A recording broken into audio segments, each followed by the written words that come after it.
ओम श्री गणेशाय नमः। ओम नमो भगवते वासुदेवाय।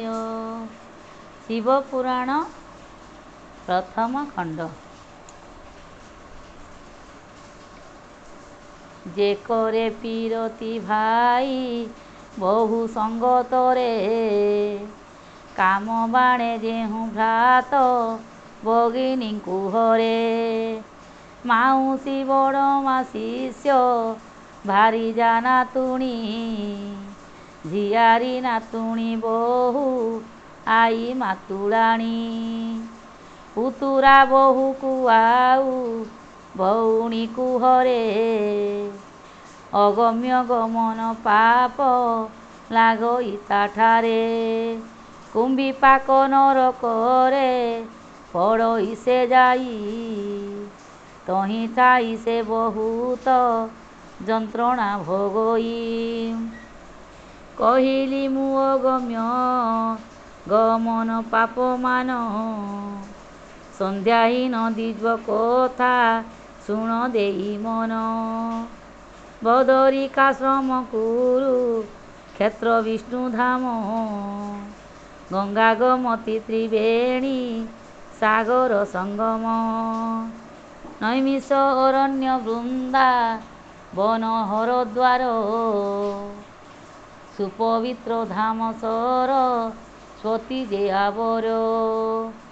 ଏସବୁ ତୀର୍ଥରେ ଯେଉଁ ବିପ୍ର ଦିଏ ଦାନ, ସଂସାରେ କହନ୍ତି ତାକୁ ଘାଟିଆ ବ୍ରାହ୍ମଣ।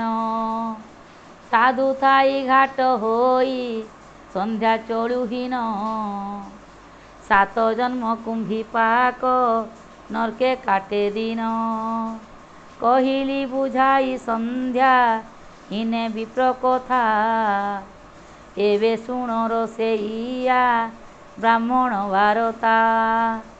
ଯେ ବ୍ରାହ୍ମଣ ପୁରୋହିତ ଏହି ମାନଙ୍କର, ମହାପାପୀ ମଧ୍ୟ ଗଣା ସେହି ଦିଗବର। କେଉଟ ତେଲି ଚମାର ଗଉଡ଼ କମାର, ପଡ଼ୋଶେ ବେଶ୍ୟା ଖୁଣ୍ଟିଆ ପୁଣି ବେଣ୍ଟକାର।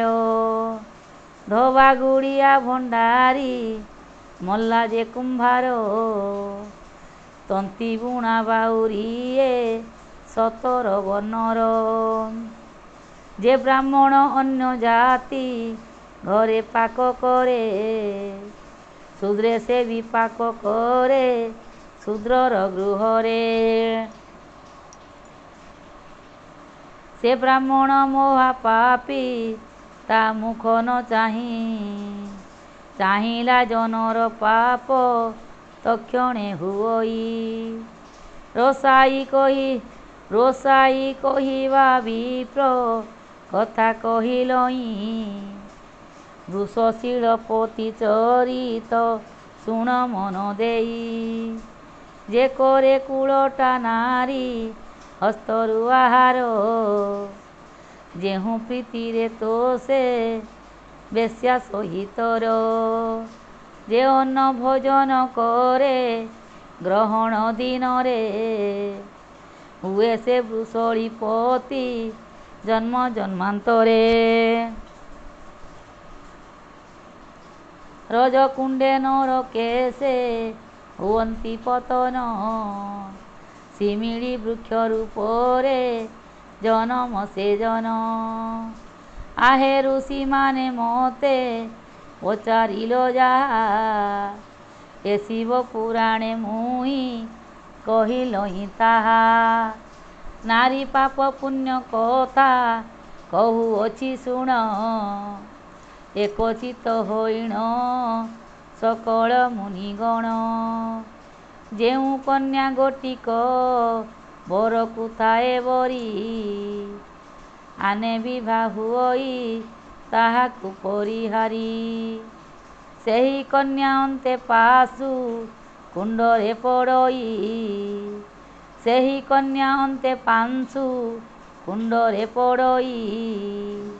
ସେ ନରକ କୁଣ୍ଡେ ବହୁ ଯାତନା ଭୋଗଇ। গর্ব ভরে শিবলিঙ্গ যে নারী নিন্দই ଅନ୍ତେ ଭୀଷ୍ମ କୁଣ୍ଡନର କରେ ପଡ଼େ ସେହି ପିଚାସି ହୁଅଇ ପୁଣି ଶିବଙ୍କ ଆଜ୍ଞାରେ ଦିନ କାଟୁଥାଏ ରକ୍ତ ମାଉଁସ ଆହାରେ। ଯେଉଁ ନାରୀ କ୍ରୋଧ ଭରେ ପତିକି ନିନ୍ଦଇ ତାହାର ପାତକ କେହି ଗଣି ନ ପାରଇ। ମଲେ ଯମଦୂତମାନେ ତାକୁ ବାନ୍ଧି ନେଇ ଉଲୁକା ମୁଖ ନରକରେ ଦିଅନ୍ତି ପକାଇ। ଯେଉଁ ପରିମାଣେ ରୋମ ଥାଏ ତା ଦେହରେ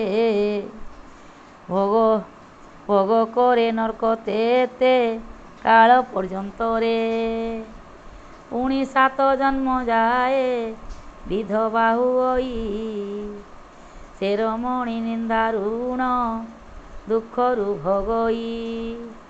ସେ ବିପ୍ର ରମଣୀ ଶୂଦ୍ରେ ଦେଖିଣ ସୁନ୍ଦର କାମେ ମତ୍ତ ହୋଇ ମାତେ ତାହା ସଙ୍ଗତର। ସେ ନାରୀ ପଡ଼ଇ ଉର୍ଦ୍ଧ ମୁଖ ନରକରେ ତହିଁ ରହି ଚତୁର୍ଦ୍ଦଶ ମନ ଦୁଃଖ କରେ। ପୁଣି ମର୍ତ୍ତ୍ୟ ବେଶ୍ୟା କୂଳେ ଜନମ ଲଭଇ ବେଶ୍ୟାଚରଣ କରି ଜୀବନ କାଟଇ। ଯେ ବଣ ରମଣୀ ଶାଶୁ କଥା ନ ମାନଇ ଗୁରୁଙ୍କୁ ନିନ୍ଦଇ ଯଉ ବନେ ଗର୍ବ ବହି। ଲାଜ ନ କରିଣ ଶ୍ୱଶୁରକୁ ଗାଳି ଦିଏ ତପ୍ତ ପାଣି ନରକେ ସେ ଚିରକାଳ ଥାଏ। ପର ସଙ୍ଗେ ଯେଉଁ ନାରୀ ପୀରତି କରଇ ରକ୍ତ କୁଣ୍ଡେ ପଡ଼ି ସଦା ରକତ ପିଅଇ। ନାରୀ ଜନ୍ମ ଲଭେ ସହସ୍ର ବରଷ ଅନ୍ତରେ ଶତ ଜନ୍ମର ହୋଇ ସେ ଦୋଚାରୀ ରୂପରେ।